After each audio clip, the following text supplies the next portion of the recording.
那上一堂课呢，我们是讲到18页的第一行，就是主张一切法呢为是，就是讲到说就是心的本性，所以称之为呢就是唯心宗。那接下来呢就讲到说唯识中呢静的主张方式。那所知如果加以区分的话呢，就是能够分为圣义谛还有世俗谛。那其实无论是四部中以哪一部呢，就是在安立静的时候呢，他们都承许说，就是可以安立到所谓的根道果。那根呢，指的就是二谛；道呢，指的就是指方便以及智慧；那果呢，就是指摄圣及法身的两种果位。所以呢，根二谛。道呢，方便智慧；果呢，摄身法身二果。那这是一切宗义师呢，乃至于说，无论是显教或是密续的这些宗义师呢，是全部呢都是承许的。那这里呢，就讲到说，就是我们所知，如果加以区分的话呢，又能够分为就是圣义谛还有世俗谛。那为什么要把静呢分为圣义谛以及世俗谛呢？最主要呢，就是因为有通达圣义的了知，以及呢通达世俗的了知。那通达圣义的了知呢，就像是圣根本定智，就像是在根本定。那在后得智的这一些了知呢，就是通达世俗的这一些了知。因为呢有静呢，有通达圣义的了知的缘故呢，所以静呢就可以安立圣义谛。那了知呢有通达世俗了知的这个后得智呢，所以就能够安立他的静呢，安立世俗谛。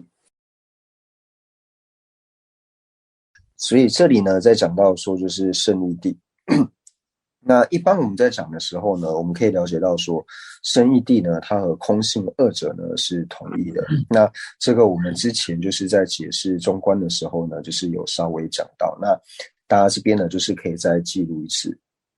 如果还没有记录的呢，也可以在旁边把它写下来。就是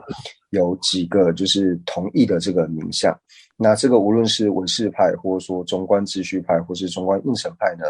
都承许这些名词呢是同义的。那第一个呢，我们就讲到说是圣义谛。那第二个呢，讲到说是缘成实。第三个呢，空性。然后呢是真如。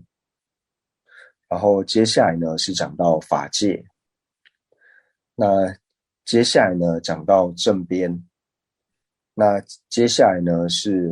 无量界。那接下来呢是究竟实相。那接下来呢是第十。那接下来是界，就我们讲到说地水火风世界的那个界，就光讲界这个字呢，它和空性呢也是同义的。那接下来讲到真实性，那还有法性，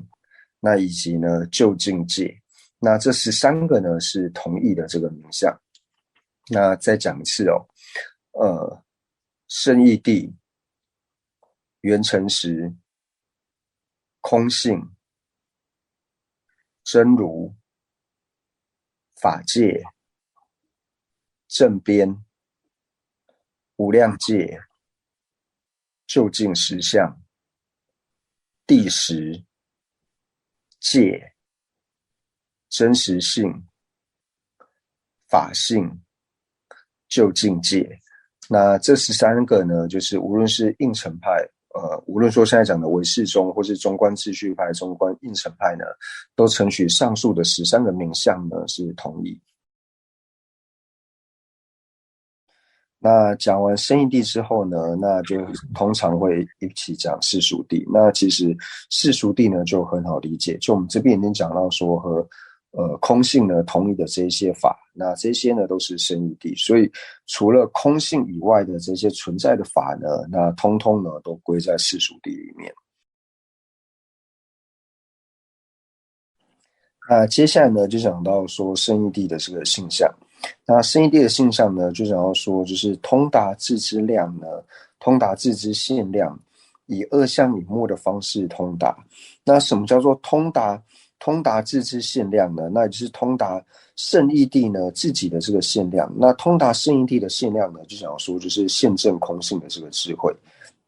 那现证空性的智慧呢，它在通达空性的时候呢，是以二相隐没的方式呢来通达空性。那什么叫做二相隐没呢？我们所讲的二相隐没，也就是现证空性的这个智慧，或者说现证空性的这个圣根本智呢，它在通达空性的时候呢，它在正通达空性的时候呢，是不会有任何的世俗相，就是不会产生空性以外任何的世俗相之外呢，它同样呢也不会现起。那以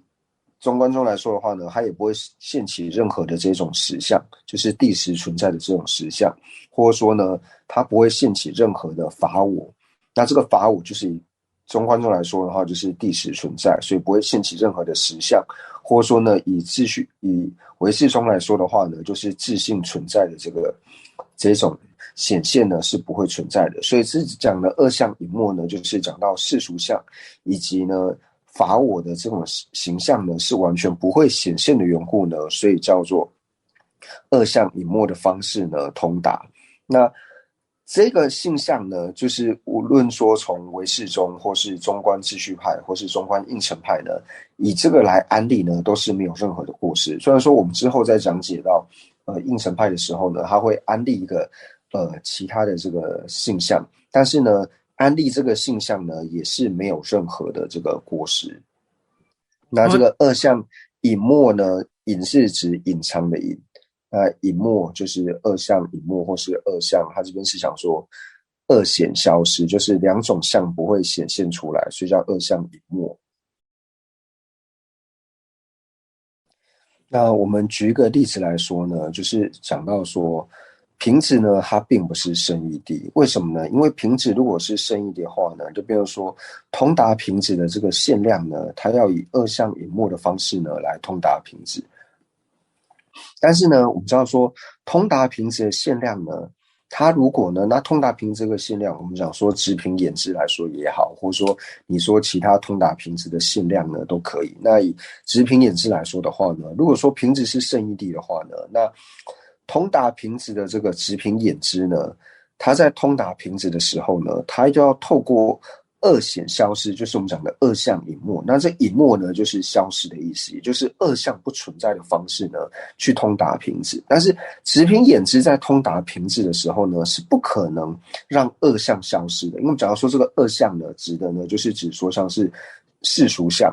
但是世俗相呢是不可能消失的，为什么？因为直瓶眼支它在通达瓶子的时候呢，它一定会显现瓶子相嘛，它一定会显现瓶子，显现瓶子之后而通达，所以所显现的这个瓶的形象呢，就是世俗相，所以它不可能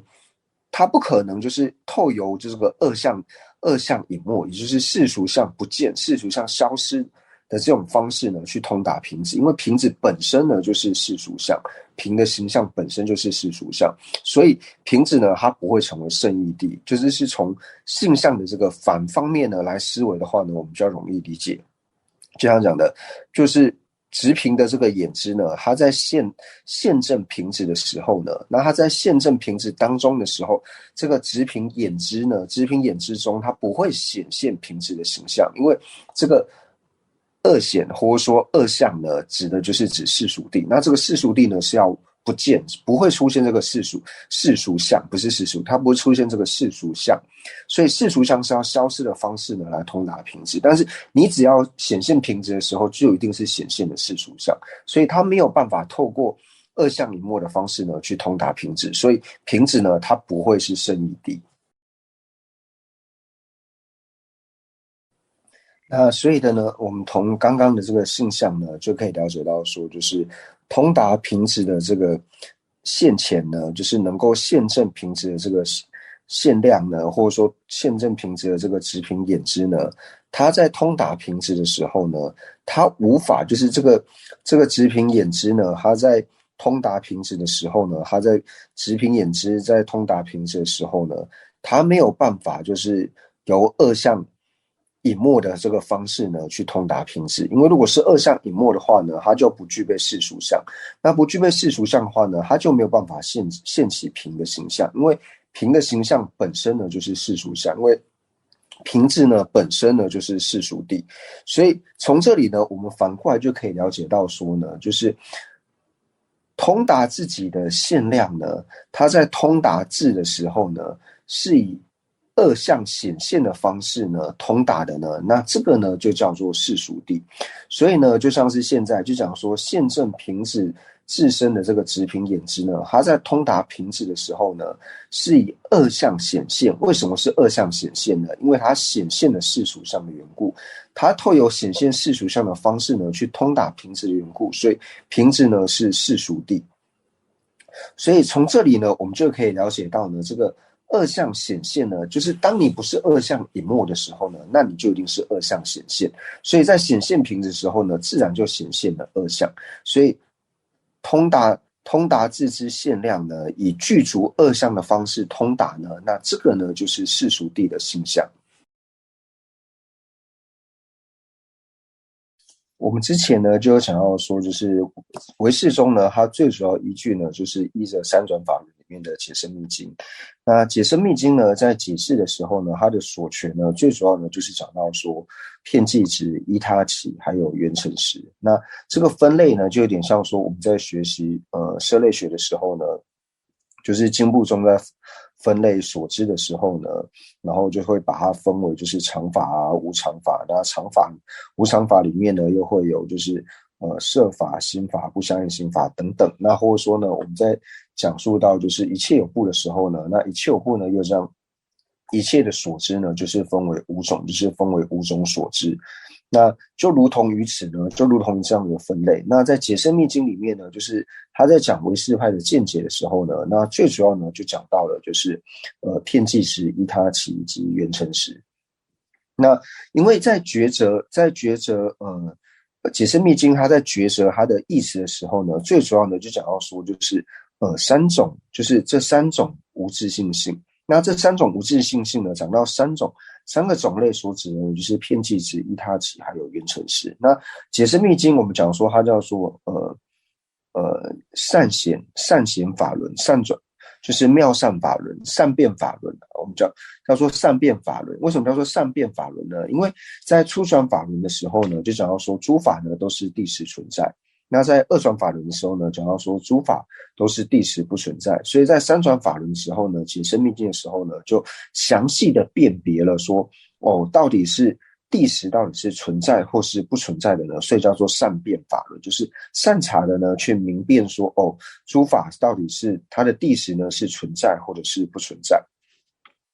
那在解释的时候呢，就讲到说就是三种无自性性嘛。那我们在讲到说一开始就讲到说缘成实的时候，那缘成实我们这里已经讲到说缘成实呢，它就是很空性，还有像圣义谛呢，它是同义的，它们意思呢是一样的。那接下来呢就讲到依他起。那依他起呢，依他起就是讲到说就是和事物是同义的，就是和无常的法类呢是同义的呢，那这个叫做依他起。那片剂呢又分为两种片剂，一个呢是存在的片剂，那一个呢是不存在的片剂。那存在的片剂指就是空性以外的这些常法呢，就是存在的这个片剂。那不存在的片剂呢，就像是不存在，所有就是不存在的呢，就是跟不存在的片剂二者呢是同义的，所以不存在的片剂和不存在二者呢是同义的。那所以这边就讲到说呢，必须以现证圣义谛自身的限量呢，透过二显消失的方式，能了解者呢，就是圣义谛的这个性相，就是我们刚刚所讲的通达自知限量呢，以二相隐没的方式通达呢，那这个是圣义谛的性相。那这个刚刚已经解释完了。那同样的呢，圣义谛呢，还有和法性、法界、究竟实相等等等同义。那这个人界刚刚呢也解释完了。那接下来呢，就讲到说圣义谛呢，若加以区分的话呢，就是分为两种，那就是细分的法无我呢，以及细分的不特伽罗无我。那这个程序呢，是法幢大师他不共的一个程序。因为以福生大师来说的话呢，福生大师他不承许说就是不特伽罗无我或者是人无我呢，它是空性，它是缘成实。就是福生大师他只承许说就是只有法无我，细分的法无我呢是圣义谛，他并不承许细分的人无我呢是圣义谛。那法幢大师他承许说细分的这个人无我，就是细分的不特伽罗无我是圣义谛，最主要的依据在哪里呢？最主要的依据呢，就是在辩中辩论里面，在持世菩萨所造的辩论里面呢，就讲到说，他引了一个寄送，那讲到说清净行径有二故，那还有后面那一句呢，就讲到说就是唯独就是所权为一的一个，那他是以这个寄送呢来成立，法床大师呢是以这个寄送呢来成立到说就是圣义谛呢分为细分的人无我和细分的法无我，这两者呢都是圣义谛，都是圆成实。那人们接着说这两句的这个意思呢，他之后再来详细的解释，在做字面上的解释。那人们切呢，他就讲到说，那为什么福生大师呢，他并不承许说细分的人无我呢，他是圆成实呢，他是圣义谛呢？那福生大师他最主要引的呢是引庄严经论，同样也是慈氏菩萨所到的这个庄严经论里面，在庄严经论里面呢，在讲到法无我的时候呢，就是只有引用到了就是细分法无我的部分，并没有讲到关于任何就是补特伽罗无我，或者说呢细分补特伽罗无我呢，承许它是空性的这一部分呢，并没有在讲述空性的时候呢，唯独讲述了这个细分的法无我。所以福生大师呢，他是引庄严经论呢，然后承许说就是圣义谛呢，只能承许是细分的法无我，而没有办法承许细分的这个人无我。那这个呢是，所以这里所讲的圣义谛呢，若加以区分的话呢，有就是细分法无我，还有细分的补特伽罗无我呢。那这个呢是属于法床大师呢他不共的一个程序。那上述呢就是人切呢今天所讲述的内容。